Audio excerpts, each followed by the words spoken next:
I now look to Gideon Levy to close the case for the proposition. Hear, hear.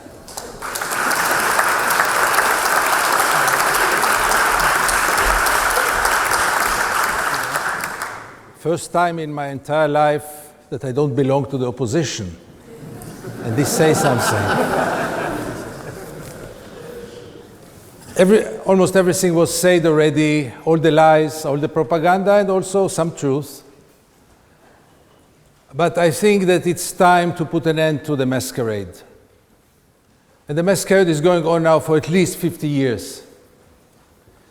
And the masquerade contains two assumptions which both are a pure lie.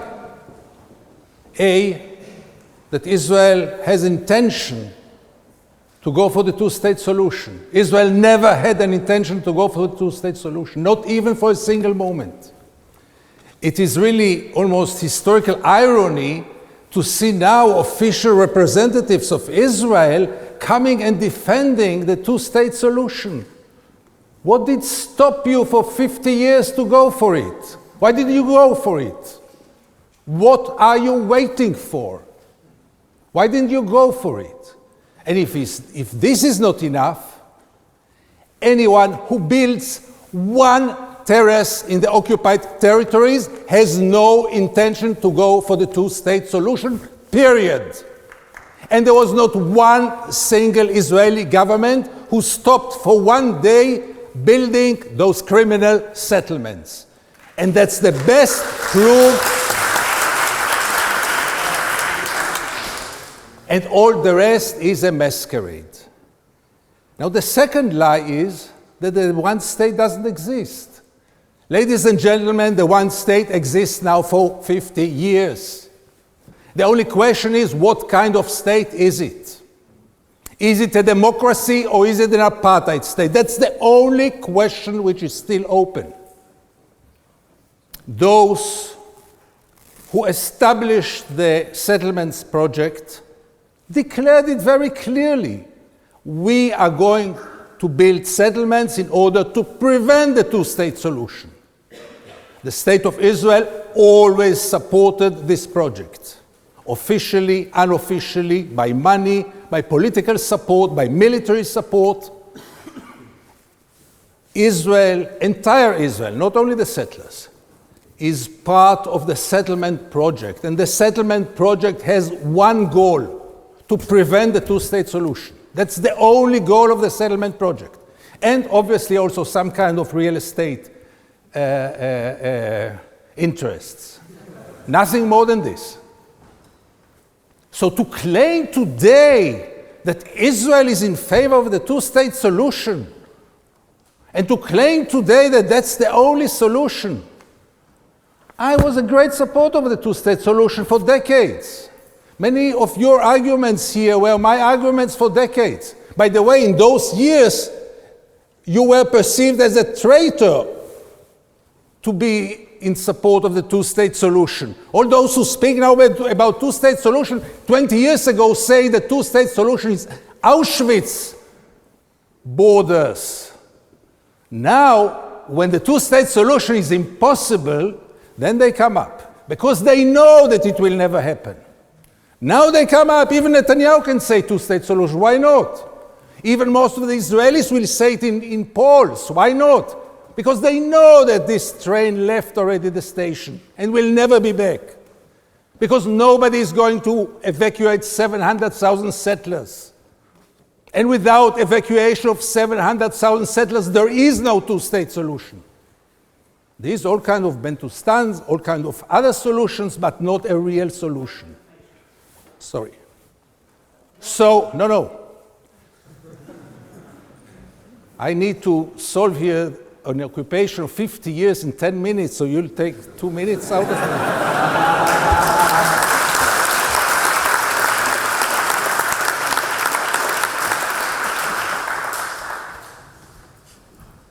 Guys, it's not about peace.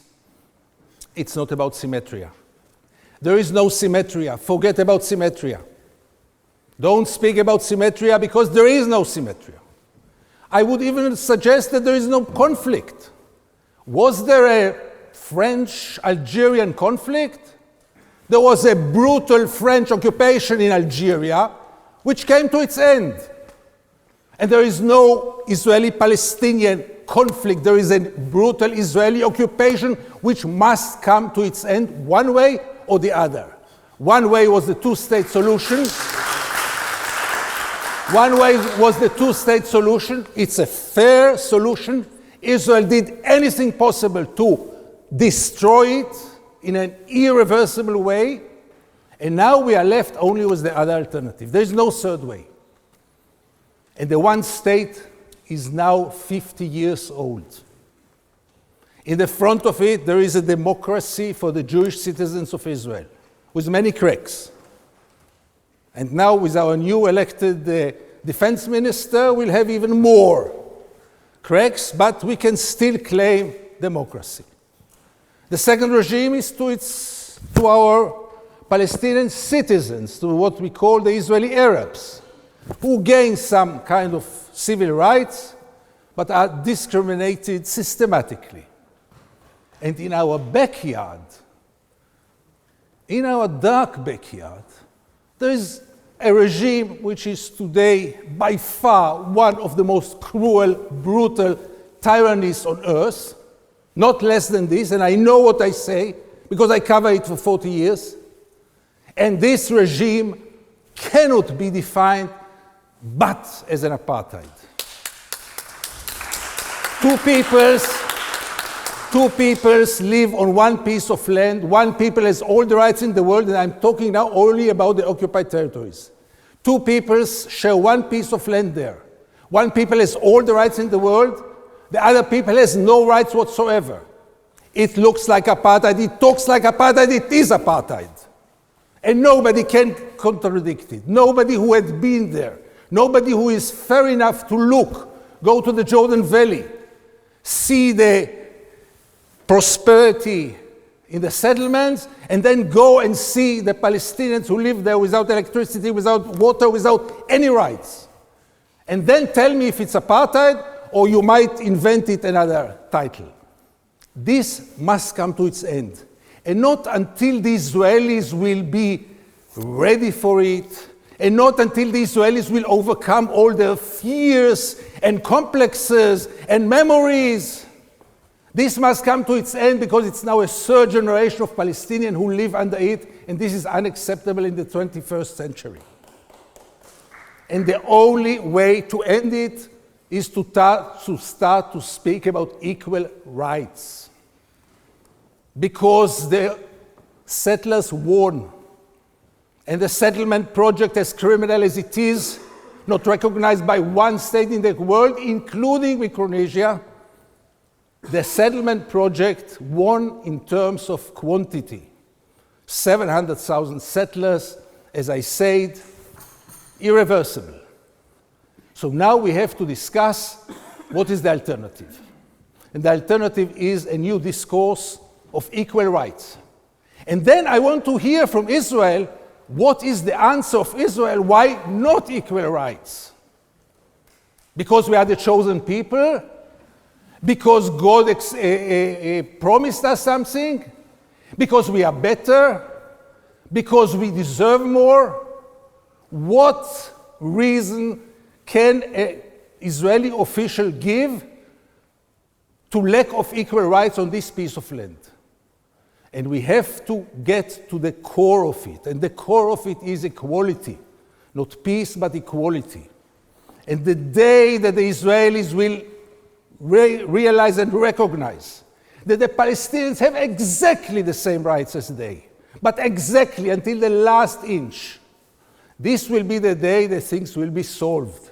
And then all those descriptions of civil war and this anarchy and Ireland and the one state will not work, try them. Give them equal rights, first of all.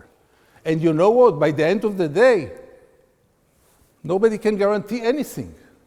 Nobody can guarantee anything, sure not. But when I steal your car, I am not in a position to put conditions for returning the car. First of all, return the car. And the only way to return the car is now giving equal rights to the Palestinians. And the last sentence.